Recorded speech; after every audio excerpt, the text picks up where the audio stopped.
Muito bem, pessoal, estamos aqui ao vivo, hoje, dia 26 de outubro de 2021, às 19 horas e 31 minutinhos. Eu recebo nada mais, nada menos do que o Thiago Reis, transmissão simultânea no canal da Suno, no canal do Thiago e no meu canal, para a gente poder bater um papo sobre se o IFIX está caro, se o IFIX está barato, se as ações estão caras, se as ações estão baratas. Mas antes disso, quero lembrar a todos vocês que aqui na descrição do vídeo tem um link para que você possa acessar aí as novidades que estão por vir da Black Friday da Suno, com oportunidades inéditas, inclusive com um game show que vai acontecer ao vivo no dia 4 de novembro, com vários analistas. Vai ser muito divertido, muito legal. Thiago Reis, seja bem-vindo.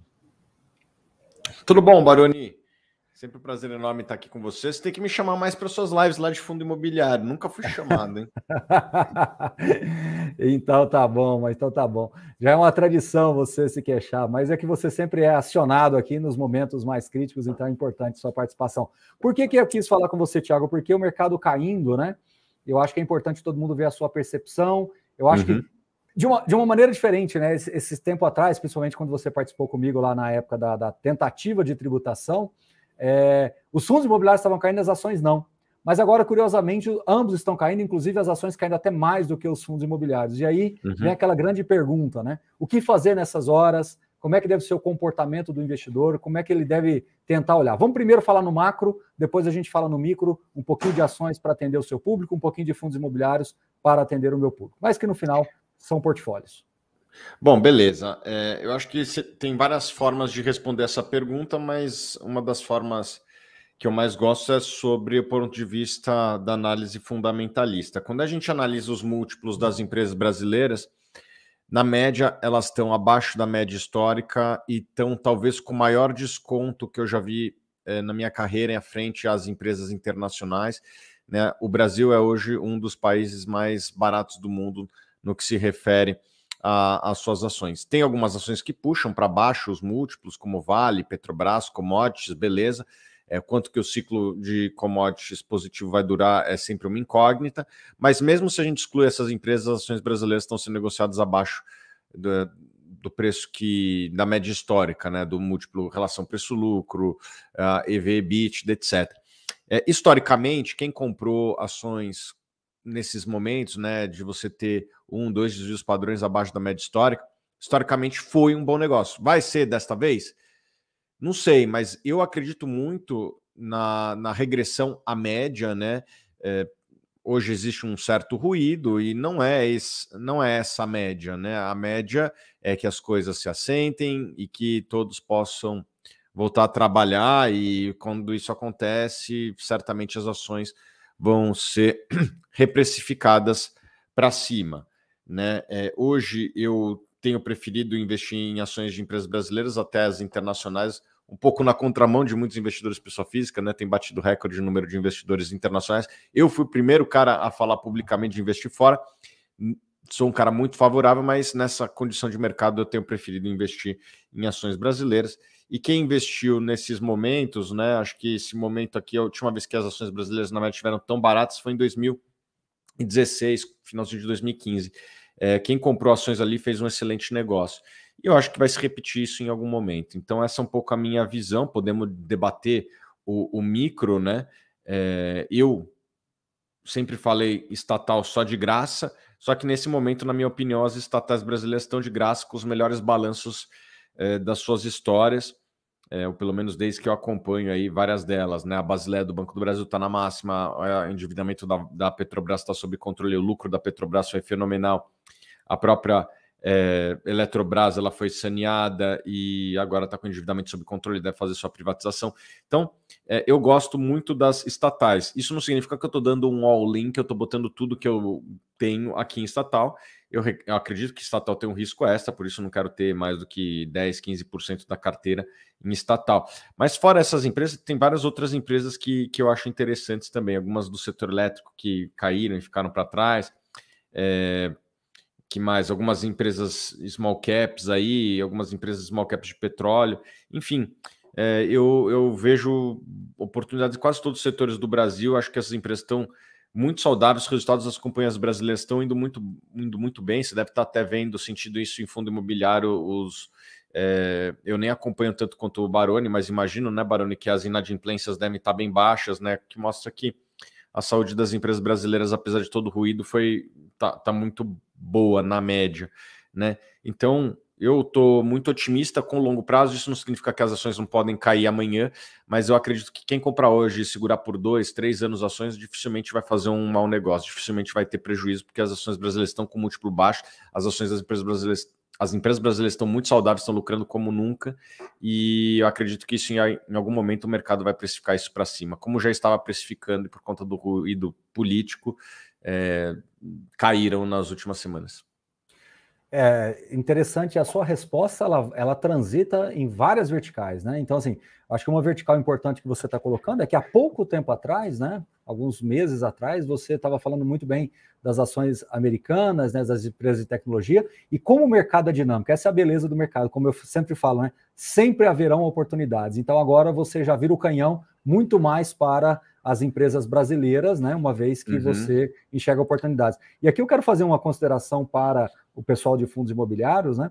Se você também trouxer tanto o IBOV quanto o IFIX em dólar, se você pegar alguns fundos imobiliários e dolarizar o metro quadrado, Thiago, é incrível. Se eu virar para você, se você for um gringo que está com uma mala de dinheiro aqui no Brasil em dólar, eu virar para você e falar que você consegue comprar um galpão logístico no raio 15 de São Paulo por 500, 600 dólares o metro quadrado, que você consegue comprar um AAA a 4, 3, 500, 4 mil dólares, que você consegue comprar um ativo de renda urbana por também 600 dólares, 700 dólares. Então, assim, como você está falando, né, a margem de segurança, né, Thiago, e os grandes mentores aí de investimentos falam que investir com margem de segurança é sempre aquilo que todo mundo deve buscar. Então, acho que a gente está num momento em que as margens de segurança são extremamente saudáveis, concorda? Com certeza, e um setor que eu não falei, que eu deixei aqui para o final, até para querer a sua opinião, eu acho que as empresas de properties listadas na Bolsa, vamos dar nome aqui, né? Acho que as empresas de shopping estão muito baratas, várias cotações abaixo dos piores dias do Covid, né? E os shoppings já estão voltando com os movimentos, alguns até têm superado os resultados de 2019.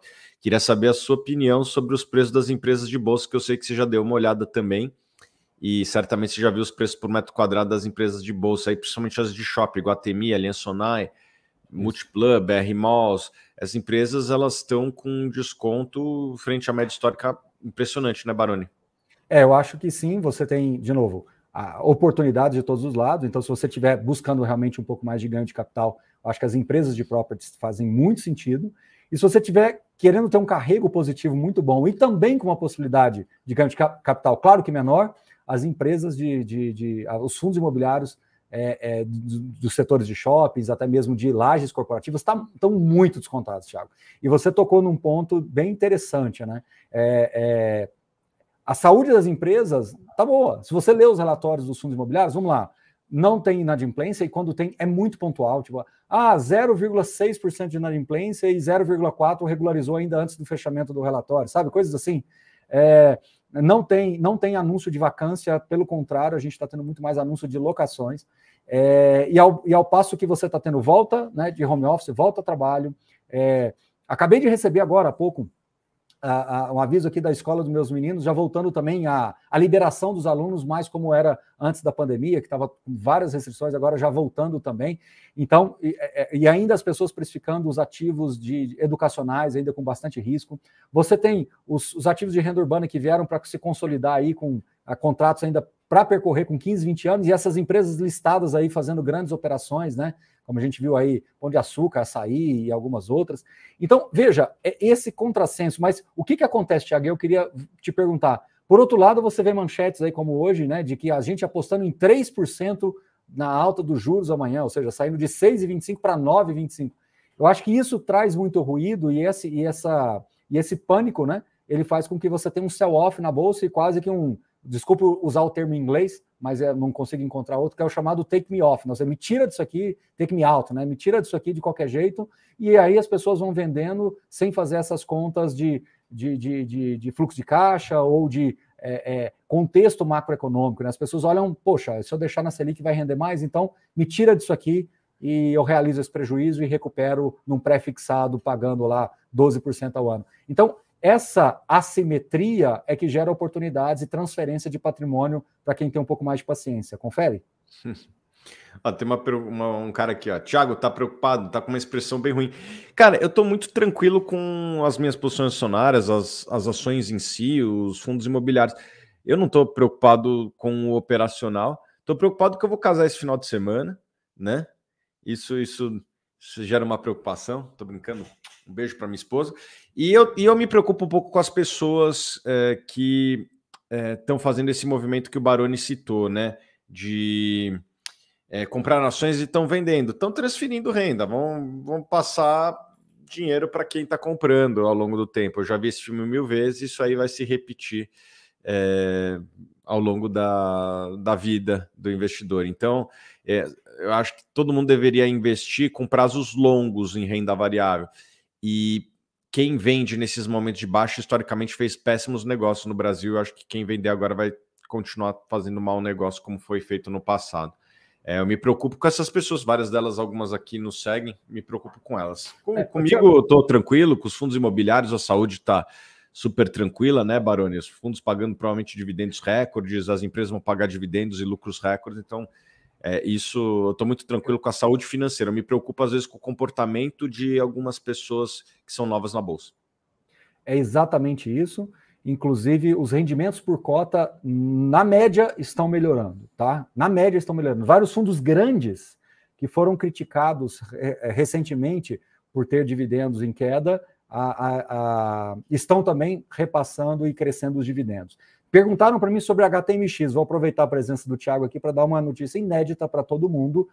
Convidei o gestor do Hotel Max Invest, que vai trazer, ele até ia fazer a live comigo agora no começo de novembro, ele adiou uma semaninha para frente, porque ele falou, Baroni, eu vou ter todos os dados atualizados, e ele é um especialista, o Diogo Canteiros, um forte abraço para ele, e ele até disse, fala, olha, Baroni, a gente está muito otimista, a recuperação do setor está vindo muito mais rápido do que a gente imaginava. Então, é isso, né, Thiago? Só que essa simetria entre home broker, né, vamos falar assim, e o que está acontecendo na economia real é que gera essa simetria de decisões, né, esse desconforto nas decisões. Mas, Thiago, voltando um pouquinho aqui sobre a questão da precificação, né? Quando a gente vai precificar, é óbvio, você tem vários métodos, vários tipos de precificação, mas um deles eu acho que pesa muito nessas horas, que é justamente você fazer uma projeção de fluxo de caixa. Bom, onde eu quero chegar com você nisso? Tem algum setor que você olha e vê alguma preocupação? Acabaram de falar de hotéis. Eu vejo uma preocupação, que os hotéis ainda têm que sair do negativo e virar para o positivo. Então, eu acho que em fundo imobiliário, o único setor que está nessa virada de chave ainda é o setor hoteleiro. Os outros, Thiago, curiosamente, sequer caíram. Tiveram ali aquele momento de correção, mas sequer caíram, né? Na média, os fundos imobiliários cresceram a renda aí, quando você olha nos últimos meses aí pós-pandemia, tá? Estou fazendo esse recorte. E nas ações, tem algum setor que te preocupa, que ainda está nesse momento de virada de shopping? Eu acho que tudo relacionado a varejo, né, Baroni? Até queria pegar sua visão. Tudo relacionado a varejo gera uma certa preocupação. Teve, obviamente, os dias da pandemia, que obviamente, cada empresa tem a sua dinâmica, mas por exemplo, farmácias venderam bem nos primeiros dias, supermercado também, mas me preocupa um pouco a renda, né, do cidadão, né, a inflação, o desemprego, esse tipo de coisa impacta tudo relacionado a vendas no mercado interno. Eu acredito que essa crise vai ter, que a gente viveu, todos esses efeitos, teve um efeito concentrador de renda, né, que pode impactar bastante as empresas do varejo. E também toda essa questão de desemprego, inflação, perda do poder de compra, me preocupa um pouco as empresas relacionadas ao varejo do mercado interno. Fora isso, acho que quase todos os setores, posso estar esquecendo algum aqui, mas quase todos os setores estão indo muito bem, né? Tudo que é relacionado a commodities está indo bem, celulose um pouquinho pior, mas está saudável. Bancos indo bem. Seguradoras teve alguns resultados ruins, mas acho que o pior já ficou para trás, né? Tanto é que várias ações já estão se recuperando ao longo dos últimos dias. Que mais aqui?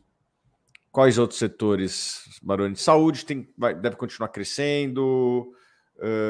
Educação, eu nunca gostei das empresas listadas na Bolsa, né? Eu acho que elas foram criadas muito baseadas naquele FIES, que foi um projeto que hoje não existe mais, e por conta disso, várias das empresas já vinham sofrendo antes da pandemia, a pandemia só piorou. Essa empresa, eu nunca me interessei de fato pelas empresas de educação do Brasil, graças a Deus. Nessa eu estive certo. E é isso, acho que é isso aí, mas na média, eu estava fazendo esse estudo, o lucro das empresas brasileiras vai ser recorde histórico. Alguém pode falar, poxa, Thiago, você está considerando Vale e Petrobras. Sim, estou considerando Vale e Petrobras, porque elas fazem parte do índice. Né? Assim, o pessoal fala, não pode considerar Vale e Petrobras. Então tá, então se você considerar os gols da Alemanha, o Brasil ganhou de 1-0 da Alemanha. Né? Tipo, não dá. Se a gente está analisando o índice, a gente tem que analisar o que está dentro do índice. Mas mesmo excluindo Vale e Petrobras, ainda deve ser um ano muito bom de recuperação do lucro dos bancos, da Ambev, né, que é uma empresa muito importante no Brasil. Ainda assim, o lucro das grandes empresas listadas na Bolsa tende a ser um ano positivo e 2022 melhor ainda. E você vê, né, Tiago, agora que curioso, por isso que eu falo que fundo imobiliário tem uma vibe diferente, né?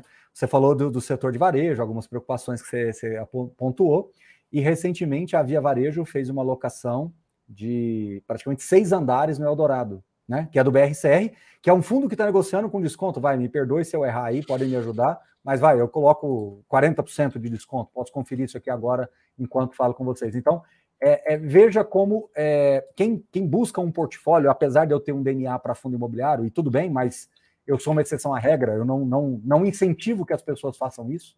Eu falo que investir dentro daquele seu círculo de competência é o melhor. O Thiago, ele não pulveriza o capital dele, ele investe diversificadamente porque ele tem esse círculo de competência mais amplo. Para aqueles que têm talvez um círculo de competência menor, talvez você vai ter uma carteira menos diversificada, né? O Thiago não investe, eu vou fazer uma brincadeira aqui, em gado leiteiro, gado de corte, não necessariamente porque ele poderia diversificar o capital dele com isso, mas ele não investe porque não está dentro do círculo de competência. Então, a diversificação é muito ampla e você vai colocando e pontuando. Mas onde eu quero chegar com isso é que quando você tem uma carteira bem diversificada, você pode ter talvez um desconforto numa ação de varejo, mas o fundo está negociando com desconto. Acabei de olhar aqui, Thiago, PVP do BRCR 0,65, né?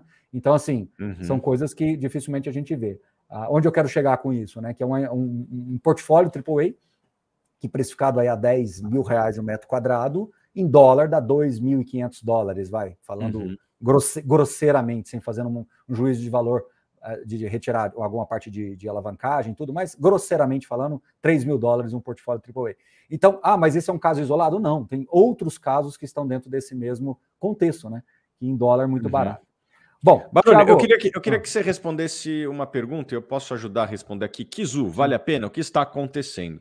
Bom, vamos lá. Eu acho que assim é muito importante falar qual é a nossa função lá, né? Nós criamos o índice Suno 30, né? Que é um índice que, a grosso modo, vocês podem botar no Google depois se quiser se aprofundar, mas é um índice que replica o Suno 30 replica uma carteira teórica que tem basicamente os 30 maiores fundos do Brasil, com alguns ajustes lá, né, para cima e para baixo.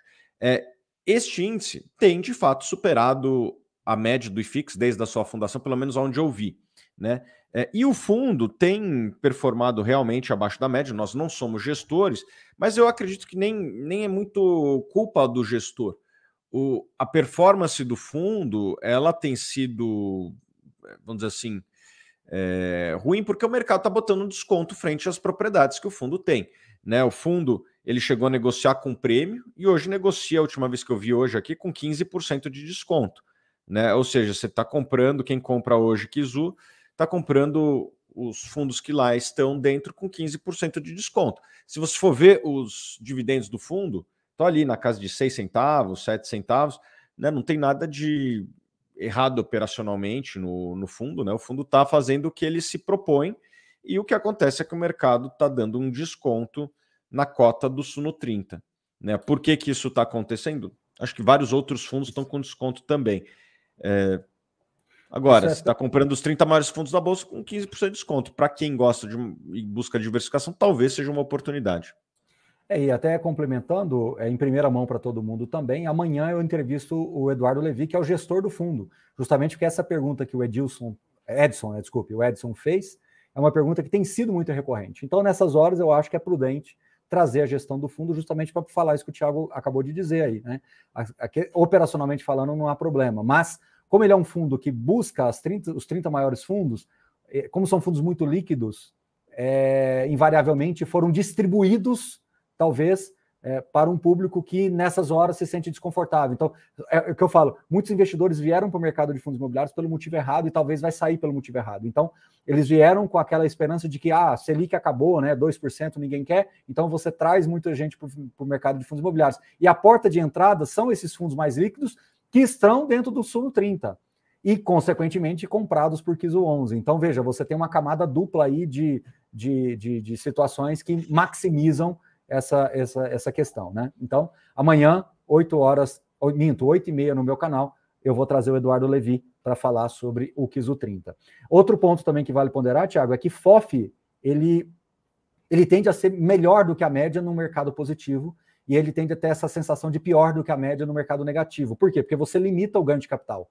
Não só KISU 11, mas vários outros FOFs compraram, né, fundos que hoje estão negativos, marcados negativamente. E se eles venderem essas posições, ele tem um prejuízo contábil que, para um FOF, é muito ruim, porque ele mata ali um patrimônio e para você recuperar e fazer uma renda ficar positiva, o esforço é duplamente maior. Então, ele fica mais engessado e isso o mercado enxerga como um suposto problema. Para aquele que tem uma visão de mais longo prazo, ele está tendo uma dupla camada de desconto. Então, ele consegue comprar um fundo com desconto com fundos que têm desconto. Então, dentro de um viés assim, um pouco mais tático, mais oportunístico, né? Em geral, FOFs acabam sendo também vislumbrados pela carteira diversificada, né? Bom, aqui a gente às vezes é criticado, como por exemplo esse Fábio Fialho, de maneira injusta. KISU foi abandonado pela Suno. O que você quer dizer com isso? Nós estamos fazendo o que nós nos propomos desde o começo.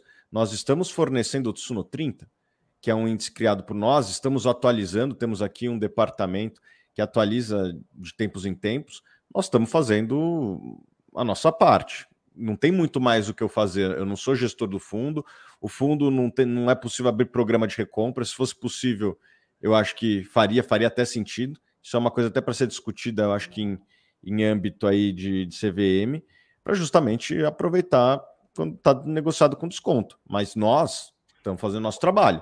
Inclusive o Suno 30, né, Baroni, que eu e você participando da criação, tem superado o IFIX. O problema é que o IFIX foi para baixo e, por algum motivo, vários investidores estão vendendo o Suno 30, mas o Suno 30 não, estão vendendo o KISU.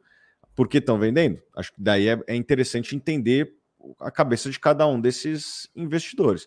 Mas, assim, o fundo está pagando os dividendos que se propôs, o índice Suno 30 tem performado acima da média. Falar que a Suno abandonou, assim, eu gostaria que você até se aprofundasse, porque nós estamos fazendo exatamente aquilo que nós nos propomos desde o começo, né, Baroni? É exatamente isso. Inclusive, o índice Suno 30 está sendo o mais justo possível, né? Um fundo que, inclusive, a gente gosta muito, que é o Mauá, o MCCI, ele saiu e voltou. Ou seja, isso que é mais legal, né? Então, mostra que a gestão dos outros fundos vão correndo também atrás de crescerem seus portfólios, conseguirem entregar resultados. Então, o Suno 30 está se propondo a fazer aquilo que desde o início era a nossa ideia, de modernizar o IFIX. Ô, Thiago, me perguntaram aqui para cima, mas eu confesso que eu me perdi, daqui a pouco você responde essa pergunta, sobre a questão de logística, né?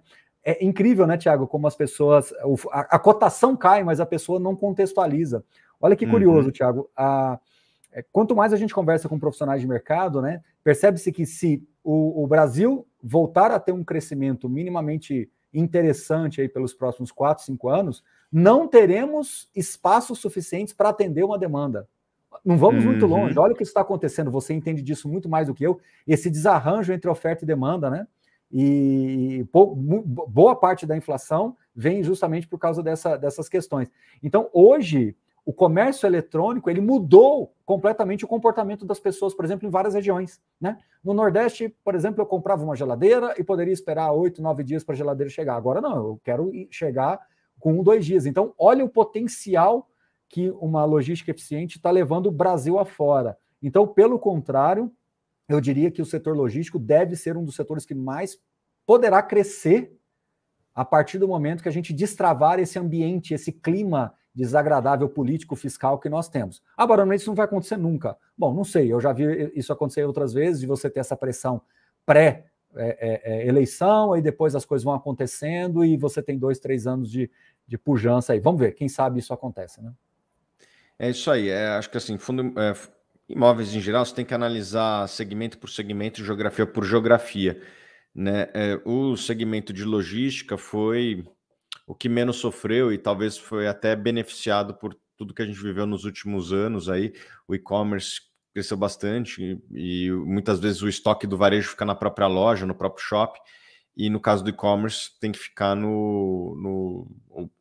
maior parte do caso, fica nos centros logísticos, né? Principalmente os mais entranhados aí dentro das cidades ou próximo das grandes cidades brasileiras. Esse foi o segmento que menos sofreu. Não é meu favorito, né? Eu estou disposto a tomar mais risco para comprar ações de shopping e principalmente fundos imobiliários de shopping. Eu acredito que vai voltar e na hora que voltar, provavelmente a cotação vai subir bastante e os dividendos vão crescer bastante. Reconheço que tem mais risco, né? Não só pela, sei lá, uma outra onda da pandemia, uma versão nova e tal. Essas coisas são sempre difíceis de prever. Não acho que é o cenário base, mas ninguém sabe. E também tem a questão do desemprego, toda a questão macro, né, que é um risco. E também, principalmente, o e-commerce, que eu não acho que é um risco tão grande assim, né? Eu estava vendo assim, quando eu fico em São Paulo, é muito difícil ter um final de semana que eu não dou uma passadinha no shopping, né? E acho que muitos brasileiros são assim também. Você é assim também, Baroni? No final de semana você vai no shopping, dá uma volta? Ah, sim, tem que levar a molecada lá para comprar Lego, então não tem jeito. É mais seguro, é mais fresquinho, né? Então, eu acho que vários brasileiros vão no final de semana e enquanto o Brasil tiver essas características de clima e segurança, acho que vai ser muito difícil a gente abandonar os shoppings e na hora que a gente puder frequentar os shoppings com mais tranquilidade, segurança, etc., provavelmente vários brasileiros vão voltar e o consumo vai voltar no shopping também. Tiago, ó, só te dar uma notícia, a gente tem mais alguns minutos aqui, mas te dando a notícia que nós já superamos 1.000 pessoas acompanhando ao vivo, somando as nossas redes aqui. Então, denota que o pessoal está atento aí ao que a gente está falando. E quero aproveitar e lembrar quem ainda não clicou no link aqui abaixo da Black Friday. A gente vai ter muitas novidades esse mês de novembro, inclusive aí um game show bem bacana no dia 4. Então, vale conferir, aí já tem algumas instruções para vocês, é só clicar no link que o pessoal da Suno já disponibilizou para a gente. Tiago, colocaram aqui para cima e eu quero te ouvir com relação a um tema que, aliás, eu diria extremamente polêmico dentro do universo fundos imobiliários e extremamente comum dentro do universo ações. E aí até me pergunto, né, se realmente o Brasil quer transformar os FIIs em REITs, quer crescer na direção dos REITs, que é com relação à alavancagem, né? O que é a alavancagem dentro do universo fundos imobiliários?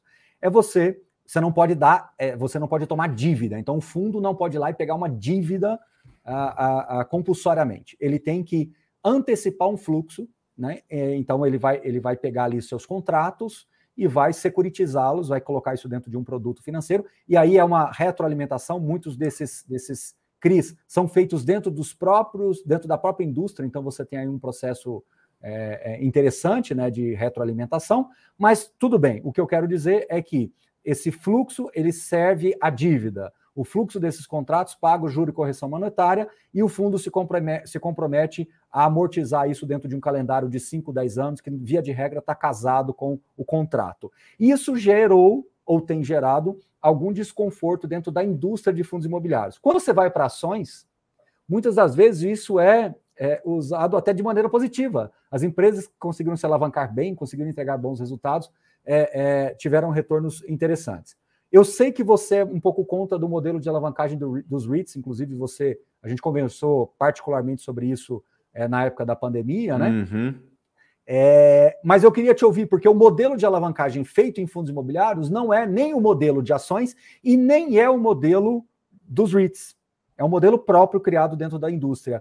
Você acha que, às vezes, há um certo desconforto, mas por uma falta de entender um pouquinho melhor, pontuar melhor, até a comunicação a gente está procurando um pouco junto aos gestores, que eles se comuniquem melhor. Eu fiz uma live belíssima, que eu recomendo as pessoas a verem com o FEDAC, lá da Blue Macau, onde ele mostra matematicamente o benefício da alavancagem quando feita de maneira correta e de uma maneira, assim, accretive, né? Uma maneira que soma para o fundo. Queria te ouvir, desculpa alongar na pergunta, porque eu queria também já dar minha opinião um pouquinho sobre isso, mas eu queria te ouvir sobre esse tema, sensível, inclusive. Ótimo, né, Baroni? Eu acho que assim, primeiro a gente tem que voltar nas origens do Brasil aqui, né?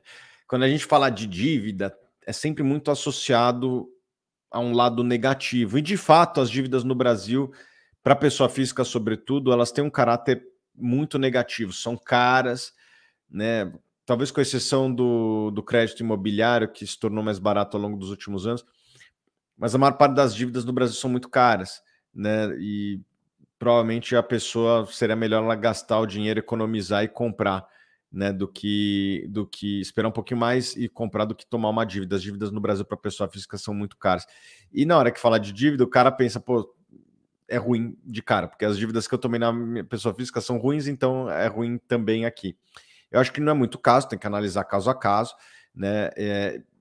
Eu acredito, e isso a gente falou muito durante a pandemia, eu me lembro que eu e você em conversas privadas, a gente discutiu alguns casos nos Estados Unidos de REITs que tinham caído e eu achava que nunca mais iam voltar, né? Por conta do endividamento, né?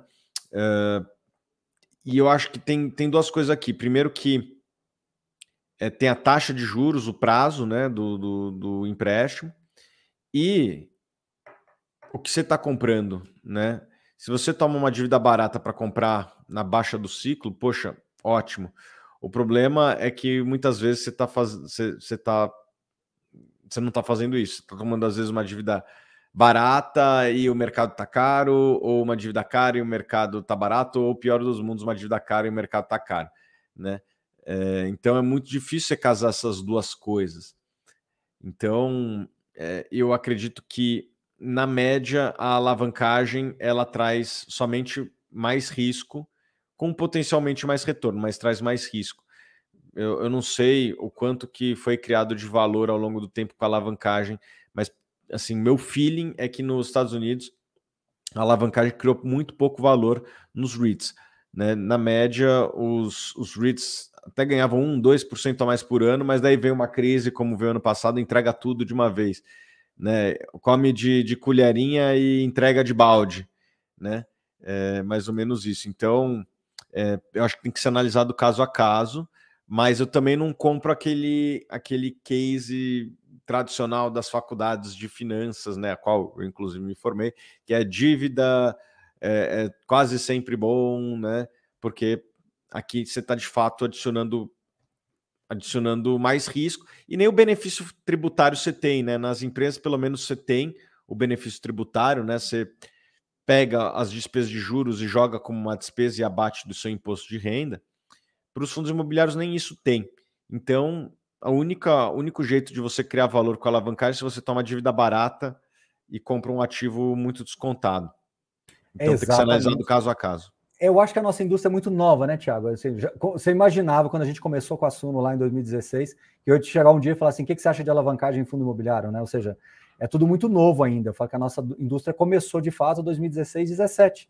Nós mal tínhamos 80 mil investidores e hoje somos 1 milhão e 400. E aí o gestor precisa acomodar justamente uma janela mais apertada de emissão e, como você falou, uma oportunidade que passa na frente dele. Mas eu acho que o ponto-chave da alavancagem em fundos imobiliários é você ter um casamento entre o contrato, que é o lastro da dívida, contra o serviço da dívida, né? Quando você não tem essa total sintonia, você maximiza bastante o risco. Mas quando você tem isso tudo bem, é porque é uma operação estanque, né? Ela tem começo, meio e fim ali. Se você tem um contrato com começo, meio e fim e um CRI com começo, meio e fim, você tende a minimizar um pouco disso. Mas concordo com você, traz mais risco, ponto. Porém, pode sim trazer mais retorno quando bem feito. O tempo vai dizendo, né? Eu sempre falo, né, Thiago, eu sou um pouco... Eu não sou muito binário nas minhas decisões. Você já me conhece já bastante na física, né? Vamos falar assim. E você sabe que eu não sou muito binário. Isso é assim, não funciona. Isso é assado e funciona. Então, eu gosto de ir derivando a análise, porque quando você deriva a análise, você vai entendendo aonde foi accretive, onde somou, e aonde não foi, onde destruiu o valor. Então, porque se você coloca muito binário, você já fala, pô, se você fizer isso vai dar errado. E não necessariamente, você pode fazer dentro de uma perspectiva diferente. Tiago, acho que a gente cobriu bastante, falamos mais aí de que os 30 minutinhos que a gente se propôs. Resumidamente, na minha visão, o IFIX está barato, mas isso não quer dizer que não possa cair mais, porque as pessoas, eu estava até conversando com alguns gestores aí esses dias, as pessoas comparam nominalmente os rendimentos, né? Por quê? Porque historicamente os fundos imobiliários ainda não conseguiram se mostrarem ativos reais que protegem contra a inflação. Alguns fundos com ciclos maiores, a gente está até colocando isso em gráficos, para mostrar que sim, tem uma proteção, tem uma correlação com a inflação, mas isso no curto prazo, ainda mais pelo fato de que 92%, 93% dos investidores brasileiros em fundos imobiliários investem há menos de 2 anos e meio. E 88% dos investidores têm menos de 50 mil. Então, na média, é um investidor de pequeno porte, que compara mesmo com o Selic, compara mesmo com o IPCA alguma coisa ali. Então, é um processo longo, e por isso que a Suno está aqui para desenvolver esse pessoal todo. Não quer dizer que é ruim investir em Tesouro Selic, não quer dizer que é ruim investir em Tesouro Direto, mas, por outro lado, são estratégias diferentes. E a comparação nominal, ela gera esse desconforto de caro ou barato. Então, na minha visão, eu tenho que olhar para o IFIX, eu até escrevi isso num relatório, eu tenho que olhar para a economia real, eu tenho que olhar para aquilo que está acontecendo na economia real e como as empresas estão se comportando dentro das suas operações, né?